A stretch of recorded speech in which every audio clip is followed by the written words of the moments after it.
जब भी हम भारत की सुरक्षा की बात करते हैं तो एक इंटेलिजेंस एजेंसी हमारे दिमाग में आती है, वो है इंडिया की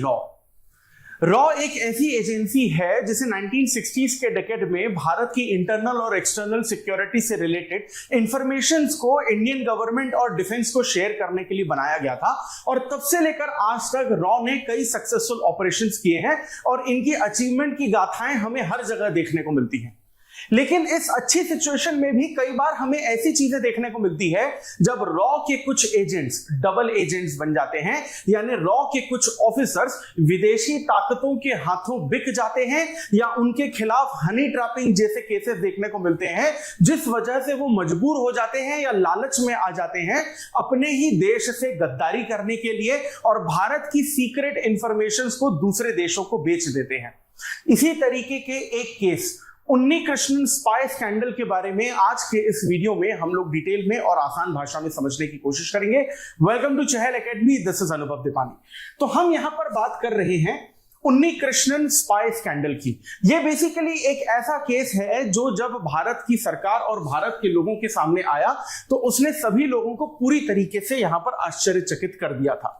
हम बात कर रहे हैं लेट 1980s की, जब उन्नी कृष्णन नाम के एक रॉ एजेंट थे जो बेसिकली रॉ में एक सीनियर ऑफिसर थे और ये एक आईपीएस ऑफिसर थे। आगे चलकर बेसिकली ये पता चला अलग अलग इन्वेस्टिगेशन से कि ये सीआईए के एजेंट बन चुके थे, यानी अमेरिका की इंटेलिजेंस एजेंसी के ये एजेंट बन चुके थे और इंडिया की जो सीक्रेट इंफॉर्मेशन है वो अमेरिका को ये पूरी तरीके से ट्रांसफर कर रहे थे। वैसे तो ये 1962 के बैच के आईपीएस ऑफिसर थे और रॉ के मद्रास ब्यूरो का इन्हें चीफ बनाया गया था और जो सबसे बड़ी जिम्मेदारी केवी उन्नी कृष्णन को दी गई थी वो ये थी कि इंडियन गवर्नमेंट, श्रीलंकन गवर्नमेंट और श्रीलंका के जो तमिल मिलिटेंट्स हैं उनके बीच में मध्यस्थता स्थापित करना, पीस टॉक को एस्टैब्लिश करना, ये बेसिकली इनका यहां पर मेन काम था। वैसे श्रीलंका के हम लोग उन्हीं मिलिटेंट्स के बारे में बात कर रहे हैं जिन्हें हम लोग लिट्टे टेररिज्म के नाम से जानते हैं, जिन्होंने हमारे ex prime minister Rajiv Gandhi का 1991 में असैसिनेशन किया था। तो यहां पर भारतीय सरकार को और इंडियन डिफेंस सिस्टम को और रॉ को उन्नी कृष्णन पर शक तब हुआ जब भारत सरकार को और रॉ को यह समझ में आया कि जो प्लानिंग वो कर रहे थे श्रीलंकन गवर्नमेंट से बात करने की या श्रीलंका के मिलिटेंट्स के अगेंस्ट, वो सारी की सारी योजनाएं, वो सारी की सारी कॉन्वर्सेशंस, वो सारी की सारी इंफॉर्मेशन ऑलरेडी श्रीलंका के मिलिटेंट्स और श्रीलंका की गवर्नमेंट के पास ऑलरेडी पहुंच जा रही थी। ऐसा एक दो बार होना तो कोइंसिडेंस कहला सकता है, लेकिन जब बार बार ऐसा होने लगा तो रॉ को शक हुआ और उन्नी कृष्णन पर उन्होंने एक सीक्रेट इन्वेस्टिगेशन जो है वो पूरी तरीके से यहां पर शुरू कर दी और एक एक्सटेंसिव काउंटर इंटेलिजेंस ऑपरेशन के बाद यह समझ में आया कि उन्नी कृष्णन रॉ के एजेंट नहीं है, लेकिन वो डबल एजेंट बन चुके हैं, यानी रॉ में एक मोल बन चुके हैं। मोल का मतलब यह होता है कि घर का भेदी लंका ढाई, यानी विभीषण बन चुके हैं, यानी अपनी ही देश की बातें वो सामने वाले देश या ऑर्गेनाइजेशन को यहां पर बेसिकली बता रहे हैं। अब रॉ ने जो इन्वेस्टिगेशन की थी उन्नी कृष्णन के अगेंस्ट, उसमें फोन टैपिंग से रिलेटेड, सर्विलेंस से रिलेटेड, रिकॉर्डिंग, प्लेसमेंट वगैरह वगैरह सारी चीजें यहां पर की गई थी। और उन्नी कृष्णन के बारे में यह पता चला कि इंडियन गवर्नमेंट और श्रीलंका की गवर्नमेंट और मिलिटेंट्स के बीच में जो सीक्रेट इंफॉर्मेशन यहां पर शेयर हो रही थी या फिर जो सीक्रेट डील्स हो रही थी, वो सारी की सारी चीजें उन्नी कृष्णन यहां पर सीआईए एजेंट्स यानी अमेरिका की इंटेलिजेंस एजेंसी के एजेंट्स को पूरी तरीके से शेयर कर रहे थे। और ये बात तब की है जब उन्नी कृष्णन की इमेज रॉ में बहुत ज्यादा अच्छी मानी जाती थी और इसी वक्त पर उन्नी कृष्णन के प्रमोशन की भी बातें चल रही थी कि उन्नी कृष्णन को यहां पर बेसिकली क्या है कि प्राइम मिनिस्टर ऑफिस में भी प्रमोशन दे दिया जाना चाहिए। अब उन्नी कृष्णन जो है यहां पर पूरी तरीके से एक डबल एजेंट तो बन गए थे, लेकिन इनकी बेसिकली ऐसी क्या मजबूरी थी? क्या इन्होंने पैसे के लालच में इस तरीके का काम किया था? जी नहीं, ये हनी ट्रैप में बेसिकली फंस चुके थे। अब हनी ट्रैप का मतलब क्या होता है? हनी ट्रैप तो आसान भाषा में समझने की कोशिश करते हैं। मान लीजिए कि आप इंडिया के रॉ के कोई एजेंट हैं या फिर कोई आईएफएस ऑफिसर हैं, फॉरेन सर्विसेज के हैं और दूसरे देश में जाकर काम कर रहे हैं या सीक्रेट इंफॉर्मेशन से रिलेटेड काम करते हैं, तो आपको किसी एक फीमेल फिगर या फीमेल कैरेक्टर के झांसे में फंसाया जाता है, आपको सड्यूस करने की चीजें की कोशिश की जाती है, आप वो जो फीमेल फिगर है वो पूरी तरीके से आपको अट्रैक्ट करती है, आपको अपने जाल में फंसाती है। एक तरीके का रोमांटिक रिलेशनशिप या फिजिकल रिलेशनशिप या फिर सेक्स चार्ट्स या फिर सेक्स वीडियोस यहां पर रिकॉर्ड करवा लिए जाते हैं धोखे से, और फिर उन वीडियोस और उन चैट्स के द्वारा ब्लैकमेल किया जाता है उन ऑफिसर्स को कि अगर आपने अब हमारी बात नहीं मानी तो ये जो वीडियोस हैं, एमएमएस हैं या फिर ये सेक्स चैट्स हैं, ये हम पूरी तरीके से पब्लिक कर देंगे और आपका करियर खत्म कर देंगे और आपकी और आपके देश की और सरकार की और रॉ की जो इमेज है वो पूरी तरीके से मिट्टी में मिल जाएगी। अब वो पर्टिकुलर ऑफिसर अपनी इमेज बचाने के लिए इस चीज को सामने आने देना नहीं चाहता और मजबूरी में सामने वाली एजेंसी या दुश्मन देश जो भी करवाता है वो बेसिकली क्या है, करने लगता है। लेकिन ये मजबूरी कब आगे चलकर देश की गद्दारी में बदल जाती है ये उसे समझ नहीं आता, और एग्जैक्टली इसी तरीके का जो केस है वो बेसिकली हमें यहां पर उन्नी कृष्णन में देखने को मिला था कि ये बेसिकली हनी ट्रैप में पूरी तरीके से एक तरीके से फंस चुके थे। अब ये जो सारी की सारी चीजें हैं उन्नी कृष्णन के बारे में जब इन्वेस्टिगेशन हो रही थी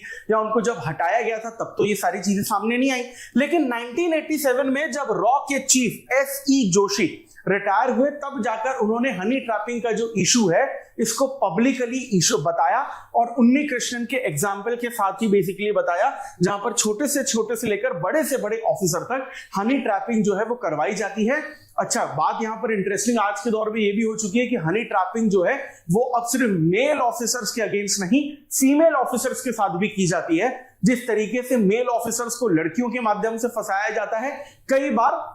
फीमेल ऑफिसर्स को यहां पर लड़कों के माध्यम से भी फंसाया जाता है। तो ये दोनों तरफ से बेसिकली हो रहा है। अब जब ये चीज सामने आई और उन्नी कृष्णन का भांडा फूट गया तो वहां पर उनसे इन कैमरा ट्रायल किया गया, उनको अरेस्ट किया गया और जितनी भी बेसिकली चीजें हैं जो इन्वेस्टिगेशन थी सारी की सारी फिर उनके खिलाफ यहां पर चलवाई गई। लेकिन ये इकलौता ऐसा केस नहीं है उन्नी कृष्णन का जो हमें देखने को मिला है कि हनी ट्रैपिंग के चक्कर में किसी एक ऑफिसर ने अपने देश के साथ गद्दारी की हो, लेकिन ऐसे कई और केसेस हमें देखने को मिलते हैं। अगर हम लोग 2005 से लेकर 2007 तक सुखजिंदर सिंह का केस अगर यहां पर देखें तो ये भी एक रशियन वुमेन के साथ यानी रशिया की लड़की के साथ यहां पर हनी ट्रैपिंग में पूरी तरीके से फंस चुके थे, क्योंकि उस वक्त रशिया के साथ इंडिया की एक एयरक्राफ्ट कैरियर एडमिरल गुर्शकोव की डील हो रही थी और रशिया ये चाहता था कि इस डील के लिए उसे ज्यादा पैसे मिले। और यहां पर जो इंडियन रिप्रेजेंटेटिव थे जिन्हें हम लोग यहां पर सुखजिंदर सिंह के नाम से जानते हैं, उनको बेसिकली हनी ट्रैपिंग में फंसाया गया और इनको इस काम को करने के लिए मजबूर किया गया कि इस डील को और ज्यादा आप हाइक पर